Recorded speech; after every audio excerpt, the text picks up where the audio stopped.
Hello guys, আসসালামু আলাইকুম। কেমন আছেন সবাই? আশা করি সকলে অনেক ভালো আছেন। আমিও আপনাদের দোয়া এবং ভালোবাসায় অনেক অনেক ভালো আছি। আজকে আমরা কোথায় যাচ্ছি? যে গ্রামীণ দৃশ্যটা দেখছেন, এটা বাংলাদেশের কোনো প্রত্যন্ত গ্রাম অঞ্চলে না। এইটা ঢাকার গাজীপুরেই। হ্যাঁ, আপনারা সঠিক শুনেছেন, জায়গাটা ঢাকার গাজীপুরেই আজমতপুর জায়গায়।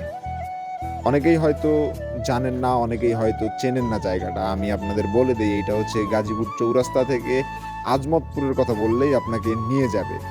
তো এই আজমতপুর আমরা কেন যাচ্ছি? হ্যাঁ, একটা স্পেশাল কারণেই এই আজমতপুর আমরা আজকে যাচ্ছি।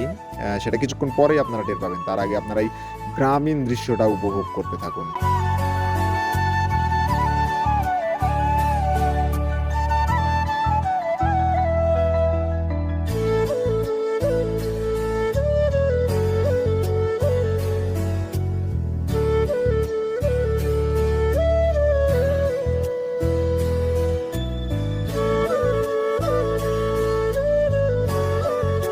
আমরা মোটামুটি আমাদের গন্তব্যে চলে এসেছি। আর অল্প কিছুক্ষণের মধ্যেই আমরা আমাদের গন্তব্যের দিকে পৌঁছে যাব। প্রায় চলে এসেছি। আমরা এই মুহূর্তে চলে এসেছি দর্শক, আজমতপুরের ঐতিহ্যবাহী আল মদিনা মাছের হোটেল। মাছের হোটেল নামটা শুনে বিভ্রান্ত হওয়ার কিছু নেই। এইটা আসলে কোনো মাছ বিক্রেতাদের জন্য না। এটা মূলত মাছ প্রেমী, যারা মাছ খাইতে পছন্দ করেন, মাছ ভাজি, মাছের তরকারি, মাছের ঝোল, মাছের ঝাল, যেটাই বলি না কেন, এটা যারা খেতে পছন্দ করেন শুধুমাত্র তাদের জন্যই। আপনারা দেখছেন এই যে আমাদের সামনেই এই মাছগুলো কাটা হয়েছে, ভাজা হয়েছে, পরিষ্কার করা হয়েছে এবং এখন ভাজা হচ্ছে আমাদের সামনেই। তো আমরা নিয়েছিলাম ৩-৪ রকমের মাছ, পুঁটি মাছ, পবদা মাছ, চিংড়ি মাছ, যেগুলো আমাদের সামনেই কাটা হয়েছে, পরিষ্কার করা হয়েছে এবং এখন ভাজা হচ্ছে আর কি। আর একটা স্পেশাল জিনিস যেটার জন্য আমাদের এইখানে আসা, স্পেশাল জিনিসটা কি সেটা কিছুক্ষণের মধ্যেই আপনারা দেখতে পারবেন। আমাদের সামনেই আমাদের মাছটা রেডি করা হচ্ছে, এটা মাছের ভাজি, মাছ ভাজি। স্পেশাল জিনিসটা এই যে দেখুন, হ্যাঁ গাইজ, একদম সঠিক দেখছেন আপনারা, এটা হচ্ছে হাঁসের মাংস, একদম দেশি হাঁসের মাংস। দেশি হাঁসের মাংস আমরা 4টা নিয়েছিলাম।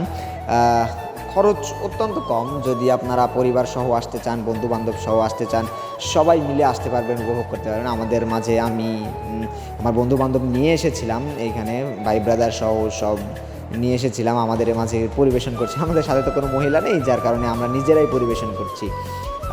পরিবেশনের ফাঁকে ফাঁকে আমরা হয়তো নিজেদের মাঝে আড্ডা দিচ্ছিলাম। এই যে দেখছেন মাছ আছে, এইদিকে পুঁটি মাছ, চিংড়ি মাছ, ওইদিকে মাংস, হাঁসের মাংস রয়েছে। হাঁসের মাংসটা পরিবেশন, মাছের শেষে আমরা হাঁসের মাংসটা নিয়েছিলাম। সাদা ভাতের সাথে হাঁসের মাংসটা মজাই আলাদা। যারা গ্রামে থাকেন বা যারা আসলে হাঁসের মাংসটা খেয়েছেন, তারা বুঝবেন যে আসলে হাঁসের মাংসের মজাটা কেমন। সব কিছু মিলা অসাধারণ ছিল। মাছের পরে মাছ একদম নিজেদের সামনে পরিষ্কার করা, নিজেদের সামনে কাটা মাছ, সেটা ভাজা, পরিবেশন করার পরে, খাওয়ার পরে এই একদম হাঁসের মাংস, সত্যি বলতে কি অসাধারণ। খাওয়ার ফাঁকে আমি আসিফ ভাইকে বলছিলাম যে ভাই দেখেন, আসলে এই মাংসটা অনেক টেস্ট। আসিফ ভাই হাসছিল। আসিফ ভাই ওনাকে বলছিল না না না, আমি অত খাবো না। আসলে আসিফ ভাই একটু খাইতে পছন্দ করে না। সবশেষে আসলে একটা মজার বিষয়, সেটা হচ্ছে যে একদম অরিজিনাল বগুড়ার দই, কিন্তু এই দইটার মাঝে একটা স্পেশাল বিষয় আছে, সেটা হচ্ছে একটা মহিষের মাংসের দই। আপনারা খেয়েছেন কিনা কখনো জানি না। সো গাইজ, আজকের ব্লগটা এই পর্যন্তই।